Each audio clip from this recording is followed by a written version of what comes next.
रहा हूँ। मीनू जी, मैं आपसे सबसे पहले इसलिए आ रहा हूँ क्योंकि देखिए मेरी भी लड़की है।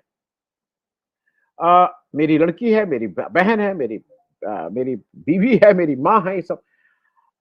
ये जो बाबा-आबा होते हैं, इनके प्रति हम सब लोगों का ये है कि जब तक पकड़े ना जाएँ तब तक बाबा, और जिस दिन पकड़ लिए गए, ये सारे बाबा-बूबी जितने हैं, ये सब एक ही थाली के चट्टे-बट्टे होते हैं। इस तरह का एक दिन अब लोगों को बुरा लगेगा कि उनके बारे में क्यों कह रहा है। जो बाबा होते हैं वो फिर महिलाओं को बुला के अपने आश्रम में नहीं रखते हैं। वो फिर महिलाओं को ये ब्रेन वॉशिंग नहीं करते हैं कि घर से छोड़ दो और सन्यास लो और फलाना करो। मैं अभी दूसरी बात को आगे नहीं बढ़ा रहा हूँ, मैं उसको आगे बढ़ाऊँगा कि ये खुद इनके ऊपर इनकी पत्नी की हत्या का आरोप है। हालाँकि उसपे कुछ हुआ नहीं, क्योंकि अगर आज सीजीआई को जिस ढंग से हो सकते हैं, तो आप समझ सकती हैं कि इनके हाथ कितने लंबे हैं।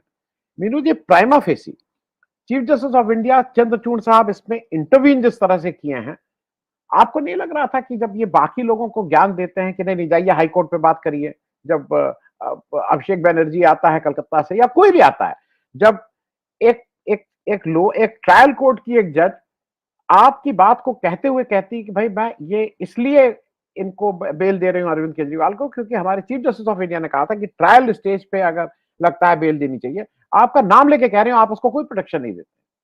मैं मीनू जी एक इमीडिएट ऑन दिस, ये जो बाबा लोगों को जिस तरह का प्रोटेक्शन दिया है, इससे जो एक जनरल मैसेजिंग किया है चंद्रचूड़ साहब ने, वो करें जो करें, ये सबको पता था कि इसमें कुछ होने वाला नहीं, लेकिन मैसेज तो दे दिया चंद्रचूड़ साहब ने कि सदगुरु के हाथ बहुत लंबे हैं। मीनू जी। जी। आनंद जी, देखिए, सद्गुरु के हाथ बहुत लंबे हैं, बिल्कुल आपने सही कहा। और जो मैसेज देना था वो हमारे जो चीफ जस्टिस साहब हैं वो गणपति पूजा के दिन दे चुके थे मैसेज। उन्होंने बहुत लाउड एंड क्लियर मैसेज था, सबके लिए था, और इंटरनेशनल ब्रॉडकास्ट हुआ उसका कि सुन लीजिए कि ये हिंदू राष्ट्र है, यहाँ की न्यायपालिका हिंदू है। अब मैं आ जाती हूँ स्पिरिचुअलिटी किससे जुड़ा हुआ ये मुद्दा है। तो ये स्पिरिचुअलिटी जो आजकल एक बीमारी है, नई किस्म की, नई क्या काफी समय से चल रही है, ये जो स्पिरिचुअलिटी है ये इलीट क्लास में, उसमें इंटेलेक्चुअल्स भी शामिल है। एक नए तरह का वहां फैशन है। अगर आप स्पिरिचुअल नहीं है, स्पिरिचुअलिटी की बातें नहीं करते हैं, क्वांटम फिजिक्स की बातें नहीं करते हैं, तो आप बुद्धू टाइप के या गंवार टाइप के व्यक्ति हैं, ऐसा माना जाता है उस क्लास में।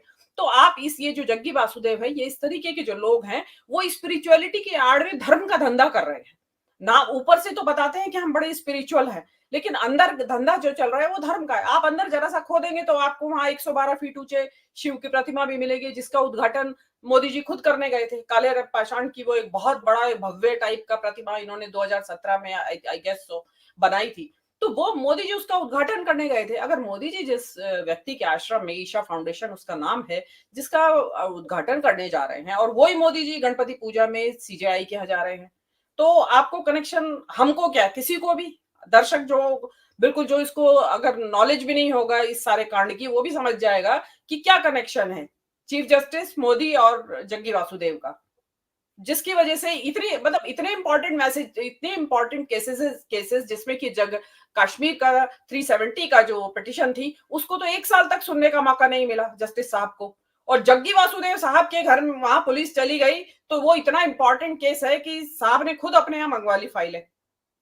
तो ये एक बताता है कि आप जो प्रोटेक्शन है, और जग्गी वासुदेव का बहुत लंबे हाथ है। ये इस तरह के जो बाबा है, और ये तो फिर हाई प्रोफाइल बाबा है आनंद जी, बहुत बड़े बड़े जो इंटेलेक्चुअल किस्म के लोग जिनको मानते हैं, वो इनके शिष्य हैं। बहुत लंबी लिस्ट है, यहाँ पर गिनाएंगे तो पता नहीं कितनी पूरी रात बीत जाए। उस तरीके के लोग वहां आते हैं, तो वो बिल्कुल भी, और विदेशी भी आते हैं, तो वो बिल्कुल भी नहीं चाहेंगे कि उसके आश्रम में पुलिस जाए। और फिर तमिलनाडु की पुलिस है डेफिनेटली, तो वो जाएगी तो फिर बहुत कुछ अंदर से निकाल के भी लाएगी।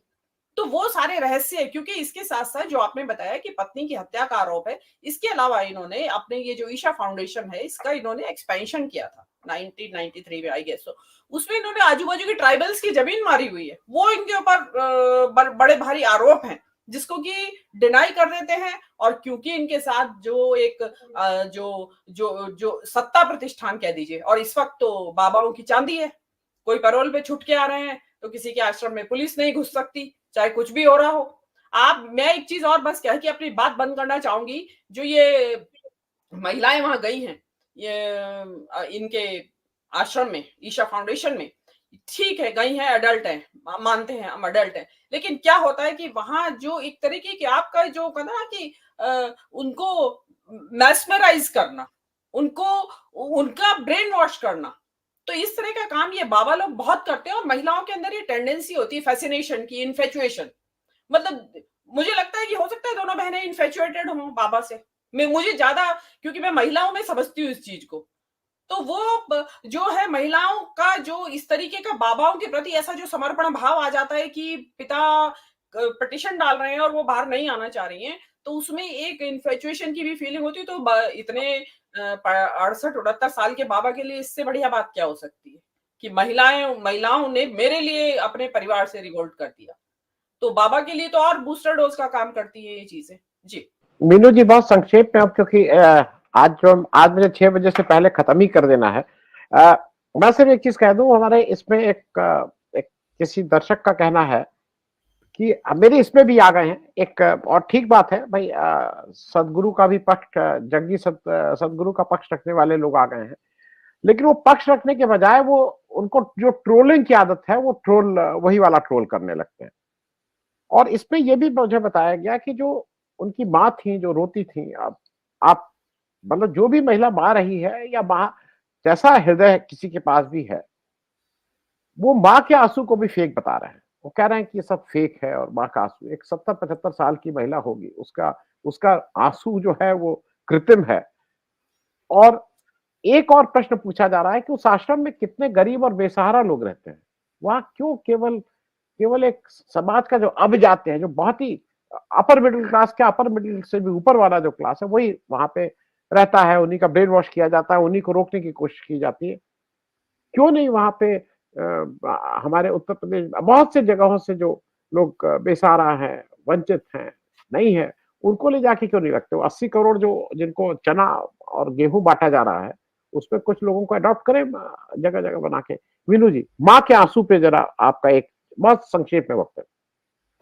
देखिए, मुझे अभी ये परिवार का क्या कॉन्स्टेलेशन है, मतलब जो जो कामराज साहब ने जो जिन्होंने पिटीशन डाली है कि उनकी ये 2 ही बच्चे हैं, संतानें हैं।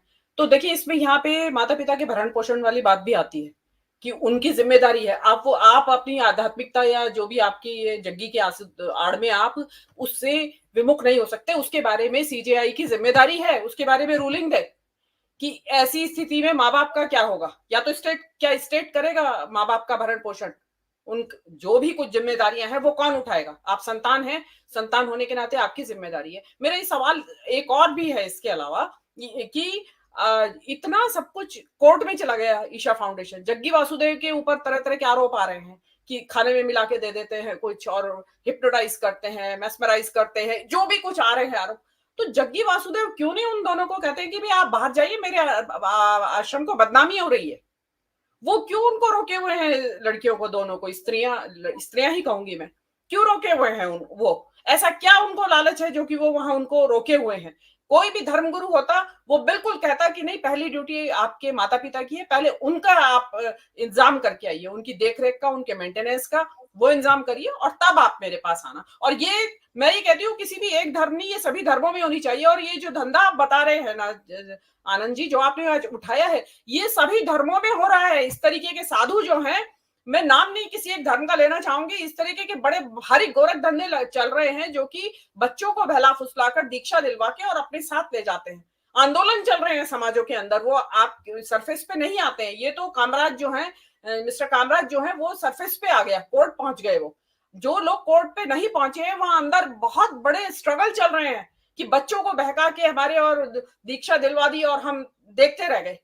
मतलब वो कुछ नहीं कर सकते क्योंकि उसमें समाज के ठेकेदार भी शामिल होते हैं और वो जिनके बच्चों को दीक्षा दिलवाई जाती है वो इतने समर्थ नहीं होते और वो कुछ कर नहीं पाते, बेचारे हाथ मल के रह जाते हैं। तो ये चीज पे ये जो आपने सीजेआई साहब है वो एक पहले रूलिंग दे। वो ठीक है, आपने कह दिया कि नहीं कर सकते और ये नहीं कर सकते, आप ट्रेड नहीं कर सकते, जो भी उन्होंने रिलीफ दे दिया जग्गी वासुदेव को, लेकिन उन माता पिता की मेंटेनेंस और उनकी जो उनका जो देखभाल है वो कौन करेगा? संतान होने के नाते इस देश में कानून है माता पिता के भरण पोषण का, और मोस्ट प्रोबेबली तमिलनाडु स्टेट में भी इंडिविजुअली होगा। तो वो चीज की जस्टिस साहब रूलिंग दे तो शायद पिता को कुछ करार आए। जी जी